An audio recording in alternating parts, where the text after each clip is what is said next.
ॐ ध्येयं सदा परिभवग्नमभीष्टदोहम् तीर्थास्पदं शिवविरिञ्चिनुतं शरण्यं भृत्यार्तिहं प्रणतपालभवाब्धिपोतं वन्दे महापुरुषते चरणारविन्दम् वन्दे महापुरुषते चरणारविन्दम्।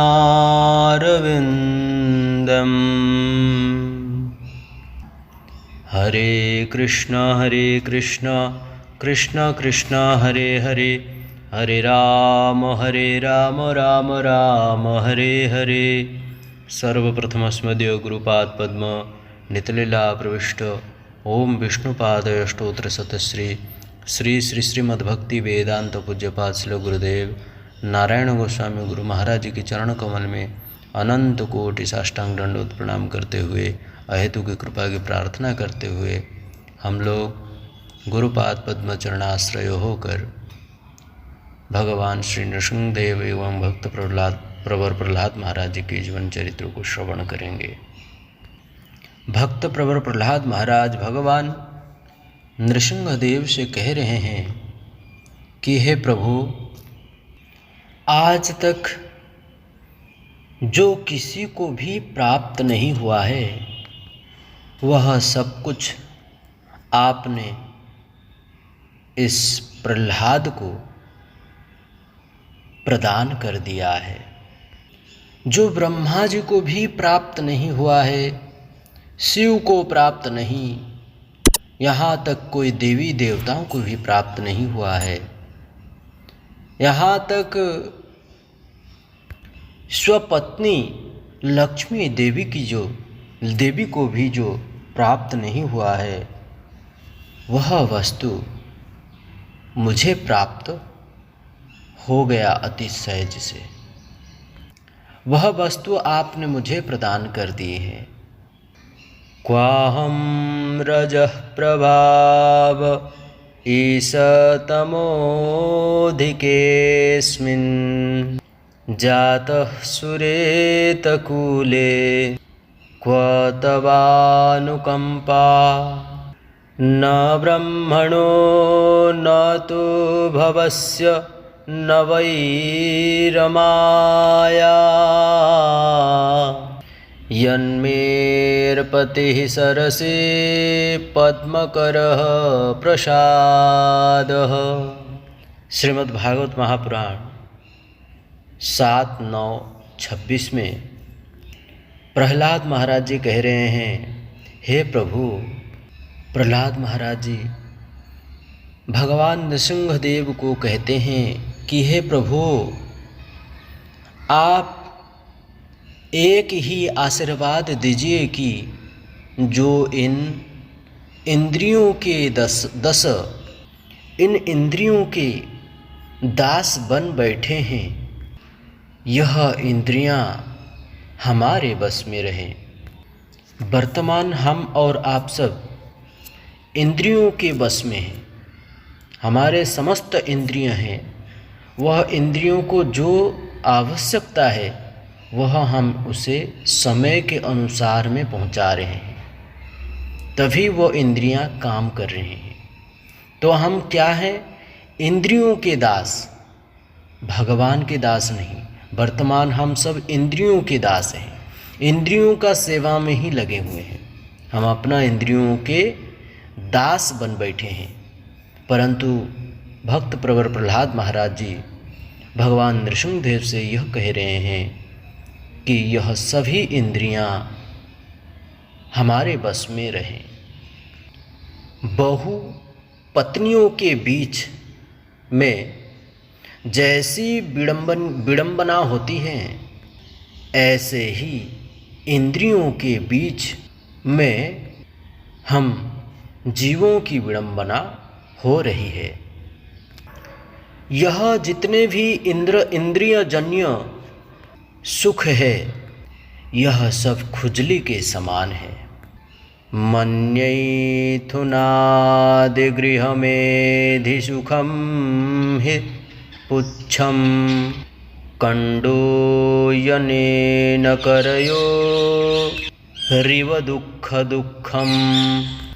खुजली को खुजलाने में जितने सुख मिलता है, परिणाम में उतनी ही पीड़ा होती है।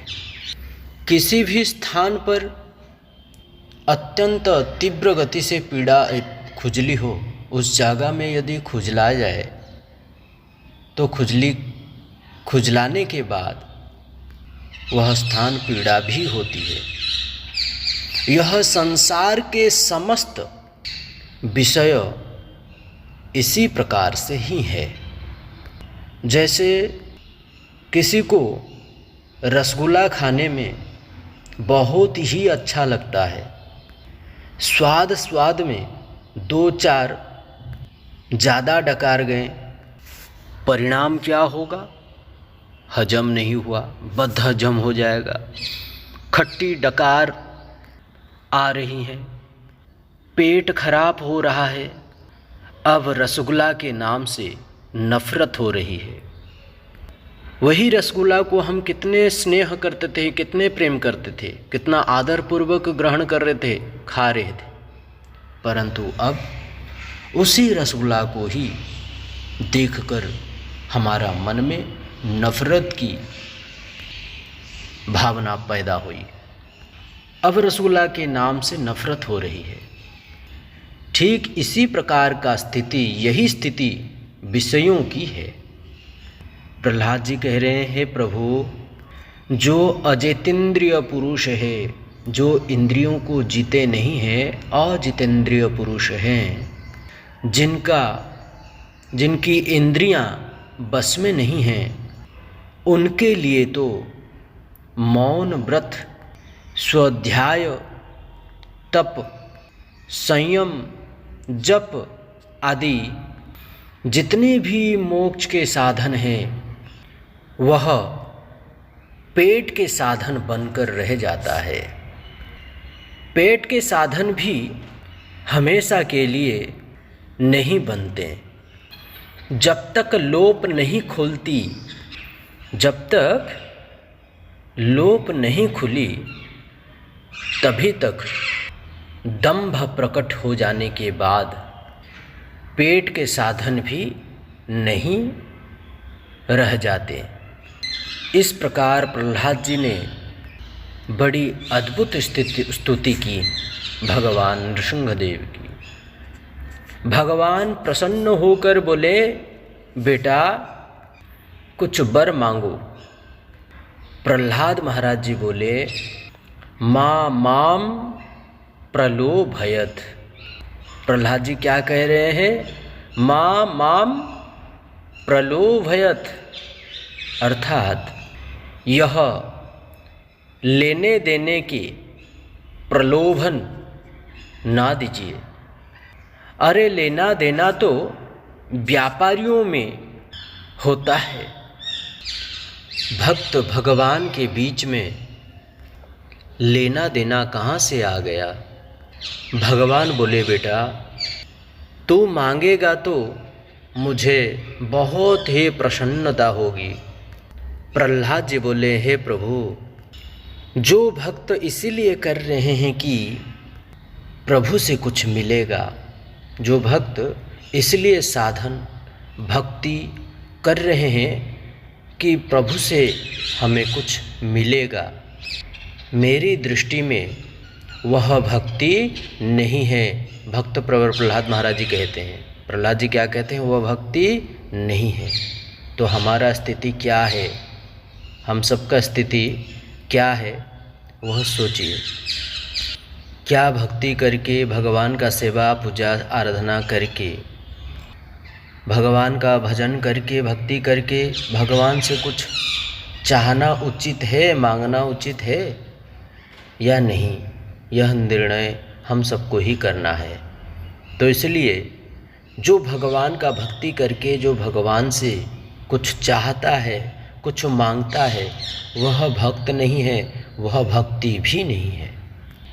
यदि राशिस में कामान बरास्त्वं बरदर्शभ कामानां हद्य संरोहम भगवतु वृणे बरम।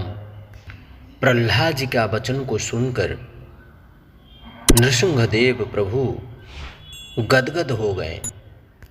प्रहलाद जी नृसिंहदेव बोलने लगे, हे प्रहलाद, तेरे जैसा निष्काम भक्त होना बहुत ही कठिन है। हे प्रहलाद, तू यदि मांग नहीं सकता तो मैं भी दिए बिना रह नहीं सकता। तुम्हारा चल बैठे पिता के सिंहासन पर और एक मनमंतर पर्यंत राज्य कर और शुभाशुभ कर्म को भोगने के बाद मेरा नित्य पार्षद बन जा। नृसिंहदेव प्रहलाद महाराज जी को बोले। प्रहलाद महाराज जी बोले, हे प्रभु, यदि मुझे पद दे ही रहे हैं, यदि मुझे किसी प्रकार का पद भी दे ही रहे हैं, तो फिर एक वर भी देना पड़ेगा। मेरे पिता जो मरे पड़े हैं, इनका शव सामने पड़ा है, इनकी अधोगति नहीं होनी चाहिए। मेरे पिता को भी परम गति प्राप्त हो, इन पर भी आपकी दिव्य कृपा हो। हे प्रभु, हे भगवान। यह बात सुनकर भगवान नृसिंहदेव गदगद होकर बोले, पुत्र प्रहलाद, जिस कुल में तेरे जैसे महाभागवत जन्म ले, जिस किसी के कुल में भी, चाहे नीच से नीच कुल में नहीं क्यों ना हो, जिस कुल में भी तेरे जैसा महाभागवत जन्म लेता है, उसकी तो 21 पीढ़ी तर जाती है। कितना? 21 पीढ़ी तर जाती है। फिर जो मेरी गोद में शरीर त्याग रहा है, उसकी अधोगति कैसी हो सकता है? कैसे हो सकता है? जा अपने पिता का अंतिम संस्कार कर। कुरु त्वं प्रेतकारिणीं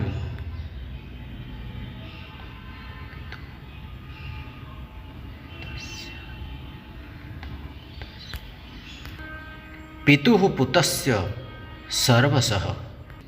जैसे ही प्रहलाद जी अपने पिताजी का प्रेत कर्म करने के लिए बढ़े कि ब्रह्मा जी ने प्रकट होकर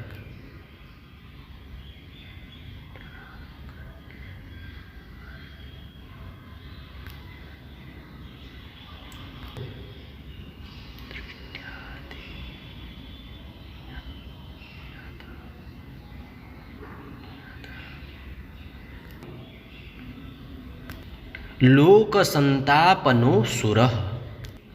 यह सारे लोक को संताप देने वाले असुर को मारकर आपने हम सभी देवताओं पर बड़ा भारी अनुग्रह किया है। भगवान ब्रह्मा जी को देखते ही भगवान एकदम टेढ़े हो गए और डांटते हुए बोले ब्रह्मा जी को, हे ब्रह्मा जी, खबरदार, जो आज के बाद किसी दुष्ट को इतने वरदान दिए, अहीनाम अमृतम यथा।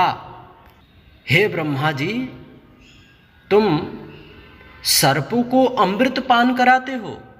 ब्रह्मा जी ने यह सुनकर तुरंत ही कान पकड़ा और क्षमा प्रार्थना की। ब्रह्मा जी बोलने लगे, हे भगवान, हे प्रभु, अब यह भूल दोबारा नहीं होगी। श्री शुक्राचार्य जी ने कहते हैं, श्री सुखदेव गोस्वामी पाद जी ने कहते हैं, हे परीक्षित, तुम ही बताओ कौन कहेगा कि भगवान पक्षपाती है। दैत्य वंश का यदि वध करते तो क्या प्रहलाद के ऊपर इतना बड़ा अनुग्रह करते। इसलिए भगवान कभी भी पक्षपात नहीं है। भगवान तो समदर्शी ही है, सबको समान भाव से समान व्यवहार करते हैं। ये यथा माम प्रपद्यन्ते ताम तथैव भजाम्यहम्। जो जिस प्रकार भजन करता है, जैसे भगवान को चाहता है, जैसे भगवान को भजन करता है, भगवान भी उसको उसी प्रकार ही चाहते हैं, उसी प्रकार ही भजन करते हैं। जो जिस भाव में भजता है, भगवान उसी भाव से ही स्वीकार भी करते हैं। समदर्शी मोहि कह सब कोहूँ, सेवक प्रिय अनन्य गति सोऊँ। रामचरितमानस। कल आगे की कथा को हम लोग श्रवण करेंगे। आज ही वाणी को विराम करते हैं। आप सभी शुद्ध भक्तों के चरण कमल में यह दास का साष्टांग दंडवत प्रणाम। आप सबको अति अति धन्यवाद। आज ही वाणी को विराम करते हैं। कल आगे की कथा को श्रवण करेंगे। श्री राधा विनोद बिहारी, श्री राधा मदन गोपाल, श्री गोपाल जी भगवान, श्री राधा रानी के चरण कमल में अर्पित करते हुए जय वाणी को विराम करते हैं। श्री राधा माधव शालिग्राम भगवान के चरण कमल में अर्पित करते हुए जय वाणी को विराम करते हैं। कल आगे की कथा को हम लोग श्रवण करेंगे। हरे कृष्ण। दंडवत प्रणाम। राधे श्याम।